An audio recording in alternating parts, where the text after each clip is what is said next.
Hello and welcome to my podcast. My name is Peter Doherty. I'm a Catholic priest and a psychologist who integrates both psychology and scripture studies to further understand the Gospels and to seek out practical and integrated teachings. Today's Gospel is from John chapter 1, verses 6 to 8 and 19 to 28. This Gospel will be read in Catholic churches on December the 17th, 2023. This podcast is a continuation from last week's Gospel, where we are introduced to John the Baptist. I urge you to listen to the previous podcast if you haven't already. In that podcast, I introduce John the Baptist and give some background information that help us to understand just who is John the Baptist and the mission he holds. In this week's Gospel, John is visited by the Pharisees and scribes and other people sent by the priests in Jerusalem who wanted to know just who John the Baptist was. John readily admits that he is not the Messiah and points out that there is someone more powerful than he who is to come after. John clearly knows his mission and is true to it. It's unknown if he knew the Messiah was Jesus. Likely he didn't know the Messiah was Jesus until after he baptized him. We have John recognizing Jesus as the Messiah in John chapter 1, verse 35 to 37, where he directs two of his disciples to follow Jesus. Finally, he is asked to provide an answer, and I suspect the answer he gave was not what the people were expecting. He describes himself as the voice crying out in the desert. I want to stop for a moment to reflect on this sentence. The desert has special significance for the people. People went to the desert to get away from the demands of life, to find a quiet place to pray. Jesus himself often withdrew to a lonely place and prayed. We see this in Luke chapter 5, verse 16. Remember, Jesus fasted 40 days in the desert before he began his public ministry. It was after spending time in the desert that Jesus experienced the three temptations. The desert is a lonely place. You don't have other people around for support. It's up to you, and just up to you if you were going to survive in the desert. It was not a safe place. You could not rely on anyone for assistance. The Christian church has a rich history of people leaving everything and retreating into the desert as hermits. The desert could be unforgiving. Forgetting your water jug could be fatal. You would be forced to use your wits about you to survive. There were many dangers. You were on your own, and to the point you were at the mercy of God. You could spend your time in prayer, self-sacrifice, and personal reflection. The desert was a place of freedom, though, freedom from distractions. And out of this environment comes John, calling for the people to make straight their way to the Lord. No detours, no obstacles, or deviations from the way to the Lord. It sounds simple enough, but what are the detours or deviations and even distractions in our life that make it difficult for us to develop our relationship with God? For some, it could be faith. Maybe something horrendous happened in our life that make it difficult for one to believe that God exists, or that God exists as a truly loving and merciful God. Some may just have difficulty believing. Some may have too many temptations or have gravely sinned already and cannot believe that God could love them, let alone forgive them. Some may be angry at God for something happening in their lives or for not answering their prayer requests. Others may have been hurt by the religious congregations that they belong to and believe that if these people are following God, they don't want to have anything to do with God then. Others may perceive that they do not need God in their lives to be fulfilling. These are only a few examples, and I invite you to contact me if you know of any other reasons that might make our relationship with God difficult. Let me take some time to address these, although I probably cannot approach the depth of feeling some of you may have, but hopefully I can provide you with some useful insights.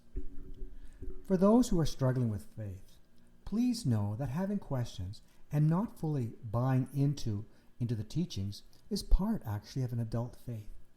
I like the story of Thomas, who is criticized and nicknamed Doubting Thomas.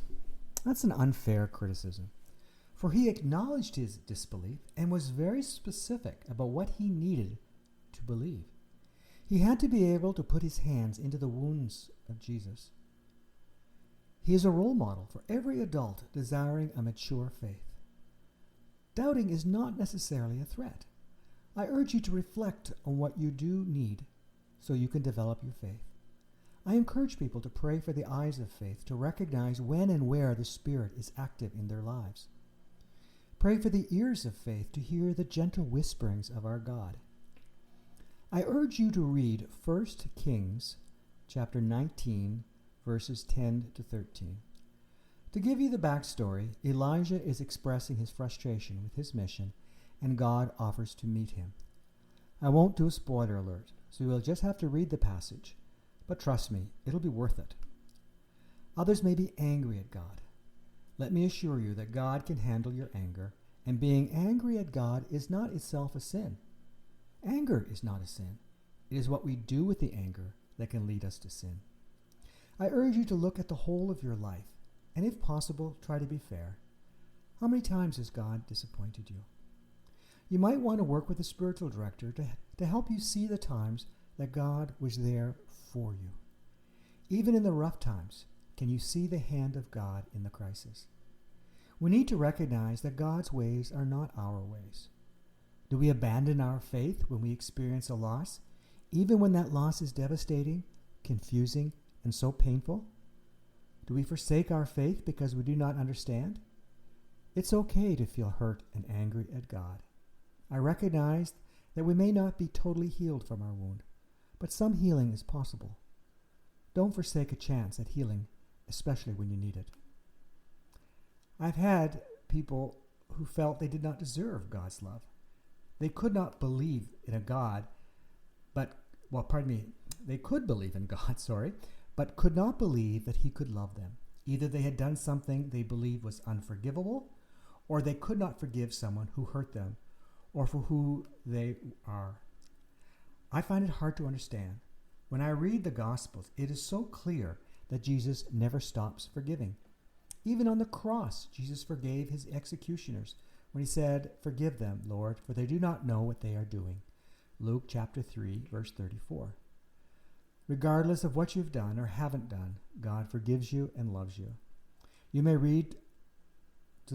need to look at forgiving yourself. If you have trouble forgiving someone, I urge you to read Forgiveness, Breaking Free and Moving On. I wrote the book with my colleague, Patty Ann Kay. I don't mean to do a commercial, but you might find the book helpful. I find it puzzling that forgiveness is so important in our Christian faith, and yet there are so many dysfunctional beliefs held by Christians about forgiveness. I know people have been hurt by members of their church or from the history of the church, and I'm deeply saddened by that. I urge you not to expand your hurt to God because of the sin of the followers. I'm not trying to excuse the members, but to recognize the church by itself doesn't make people holy. I urge you not to abandon your church, but to be like John, crying out for change. For some people, God is irrelevant to their lives. They may not see any value in spiritual growth, or may be satisfied with an immature stage of spirituality.